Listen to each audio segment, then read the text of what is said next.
Hanik, Ibu lagi jam kosong ya? Iya Bu Pit, kebetulan sekarang lagi jam olahraga. Bu Pit nggak masuk kelas juga hari ini? Oh, anak-anak lagi belajar agama. Ngomong-ngomong, Bu Hanik sibuk enggak di jam sekarang? Nggak juga. Wah, ada apa nih Bu Pit? Mau traktir saya ya? Hmm, sekarang saya lagi bingung, Bu Hanik, lagi sedih juga dan ingin berbagi cerita dengan Bu Hanik. Oh, kalau begitu, yuk kita duduk di gazebo aja Bu Pit. Di sana sepertinya nyaman untuk bercerita. Sebetulnya ada apa sih Bu Pit? Apa yang mau Bu Pit ceritakan? Kok kelihatannya Bu Pit sedih banget dari tadi? Iya nih, Bu. Kemarin di jam pertama kan kelas saya ada kegiatan belajar matematika. Juga ada jadwal pengumpulan tugas rumah yang sudah ditugaskan 2 hari yang lewat.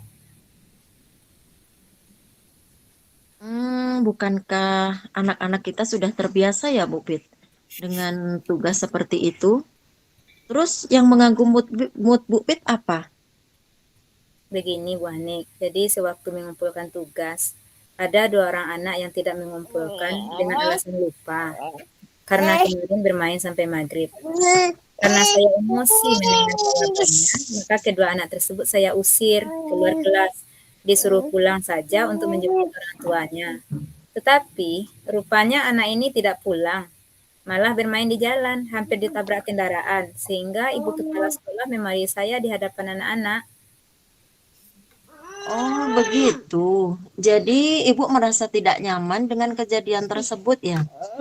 Saya bisa mengerti sih perasaan Bu Pit. Iyalah Bu Hanik, saya emosi dengan alasannya, makanya saya suruh pulang. Dan tambah emosi dan sedih lagi saat ibu kepala menegur saya di hadapan anak-anak semuanya. Betul, Bu.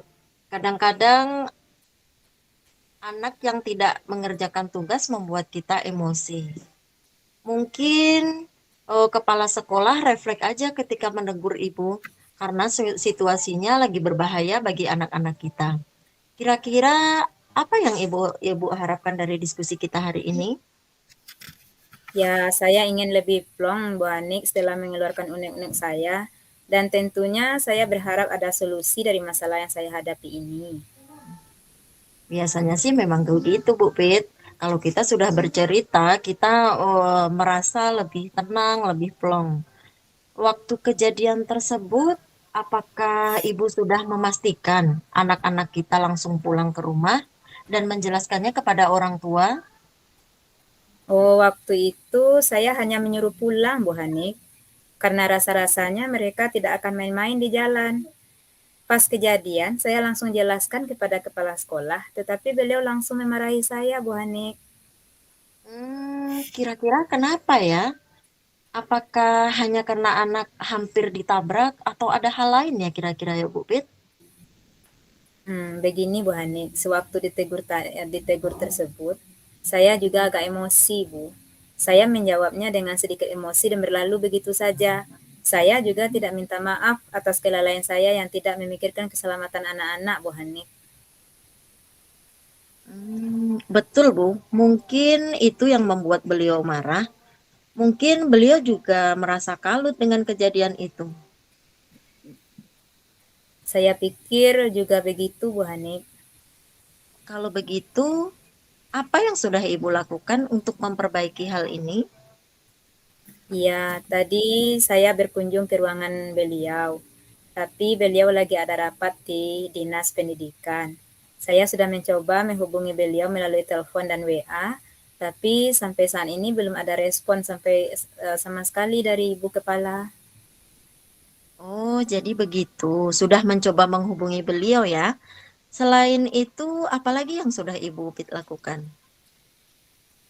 Begini Bu, saya terpikir untuk menemui kepala sekolah dan menjelaskan detail persoalannya. Hanya saya ragu apakah beliau mau memaafkan saya, mengingat saya telah menyinggungnya karena tidak meminta pendapat sebelum melakukan tindakan yang berisiko seperti kemarin, Bu. Oh, begitu. Tapi kalau kita tidak mencoba, kita kan tidak tahu, Bu, gimana hasilnya. Kira-kira apa yang akan Ibu jelaskan? Oh, saya ingin menjelaskan duduk permasalahannya, Bu Hanik. Kemudian saya juga ingin meminta maaf dan ke depannya saya akan mengkomunikasikan setiap kejadian yang terjadi. Kemudian saya juga ingin berkomunikasi dengan cara yang lebih baik dan lebih santun sehingga lawan bicara saya memahami apa yang saya sampaikan. Wah, itu baik sekali Bu Pit, inisiatif Ibu untuk menjelaskan ulang kepada kepala sekolah dan meminta maaf atas kejadian yang terjadi. Kira-kira apakah ada pihak lain yang bisa membantu Ibu untuk menyelesaikan masalah ini? Terutama jika ada hambatan, misalnya kepala sekolah masih marah dan tidak mau menemui Bu Pit. Kira-kira ada nggak? Hmm, saya akan meminta pendapat dari wakil kepala sekolah rencananya Bu sebagai guru senior di sekolah kita. Oh, bagaimana seharusnya nanti saya menjelaskan kepada ibu kepala agar beliau paham dan mau memaafkan tindakan saya yang sudah berbuat salah seperti yang kemarin Bu Hani. Wah, saya pikir itu langkah yang sangat baik, Bu Pit. Bu Pit keren deh. Sudah menemukan solusi dari permasalahan yang Bu Pit hadapi. Apakah Ibu akan berkomitmen untuk melaksanakan rencana aksi solusi ini, Bu? Ya tentulah Bu Hani, segera saya laksanakan karena saya juga merasa tidak nyaman jika terus berada dalam kondisi seperti ini. Oh, mantap itu, Bu Pit. Nah, sekarang gimana perasaan Bu Pit? Apakah sudah jauh lebih baik? Sudah plong? Kira-kira masih ada nggak yang bisa saya bantu? Alhamdulillah saya cukup merasa plong Bu Hanik. Dari tadi itu saya pingin nangis, tidak ada tempat bercerita, tetapi ketika saya sudah bercerita dengan Bu Hanik, saya jadi lega. Saya mohon juga bantuan dari Ibu untuk membantu saya menjaga komitmen saya ini untuk melaksanakan langkah-langkah solusi yang sudah saya rencanakan dan yang akan saya lakukan ini Bu Hanik. Masya Allah, Alhamdulillah. Baik Bu Pit, Insya Allah sebisa mungkin kita saling berkolaborasi ya. Yuk Bu Pit, Iya. kita masuk ruangan lagi. Sebentar Terima kasih lagi. banyak ya Bu Ya, Hanik atas oke waktunya. Bu Pit. Oke, sama-sama.